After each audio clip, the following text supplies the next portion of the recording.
April gi tang taraga nipana nungdaram phongbasi phongda Manipur top channel gi paw khotang update pizage myam loi phutaminasi miyoi ama siramle ngasi ayuk pung 13 minute 15 rom chatpada Kaksing district ki Sorasing gi labuk amada miyoi amagi asiba haksang taraga leiramle siram khiba du moirangthem Rajan Singa sai kunga apokpa Ramesor Kaksing DSA mamang dagini ma karamna siram khibano haiba khangba ngamdri adumakpu overdose ta sibo eramgani haina thajanari sapsaba confirm di fangdri asiba haksang police na lakhotuna case ama register tobuga loina makha tana investigation sathakre hairi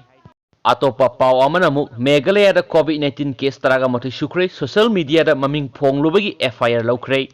Meghalaya da COVID-19 positive case ani ama confirm tawkibaga loinena state aduda COVID-19 confirm case taraga mathi sukre miyui ani asigi manungda amadi mamangda ahanba oikhiba patient adugi imung manungni amana helper ni haina Meghalaya gi chief minister Konat case sangmana haikre magna phungdokhibagi matung ina miyui amana Bethany gi patient amagi ming social media da circulate tawduna phongdok lobagi maralda mahaki mathakta FIR case laukibani haidi anoba case ani asi tharaga state aduda COVID-19 confirm case taraga mathak sure masigi manungda tarana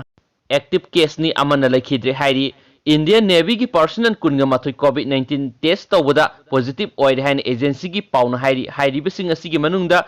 INS agrigi seller kun yawi haidi Navy gi personnel kun amadi hauji treatment sathari haina Western Navy Naval Command gi official amana phongdokre hairibe Navy gi personnel kunga mathu asi INS agree gi bro amata da lamina bani haina su pauksi asina phongdorakli atopa maru eba pauna mo India gi siba masing samri ga maudraga taruk sukre aduga positive na lising tara mariga satret ka taret sukre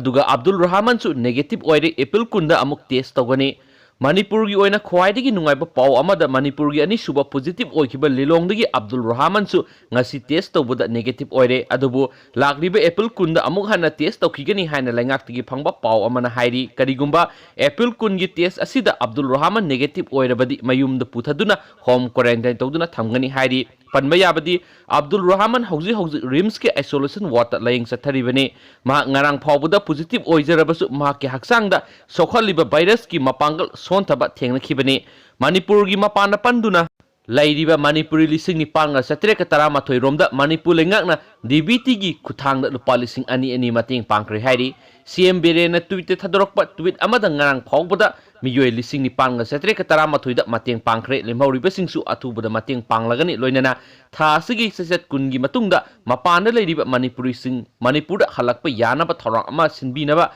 leibak asigi prime minister amadi mari leinaba union minister da thamkre hiramasiga mari leinana athubuda thorang ama silaklaba yai hairi nakal amaromda humanity na COVID-19 lanthengnaba ngamgani haina prime minister Narendra Modi na haikre Twitter gi khuthangda Switzerland gi Indian embassy gi tweet amabu Modi na retweet tawraduna wafam asi haikibane embassy aduna meter lising sangba Bharat ki Phiral Switzerland gi jamata leiba Matterhorn singda projector tawraga kapki hairi Phiral aduna Bharat masa singna hauji COVID-19 thengnariba asi yenglaga solidarity utpa oina lokhatpa thorangni Time of India gi report ki matung ina mifam aduda April kundagi thabak khara tawba haugadaba mafam singda section thorang lokhot kadaba sing khanakre ngasigi mifam asi tharaga Rajnath Singhana share logduna government of India gi mifam phamgiba si manga sure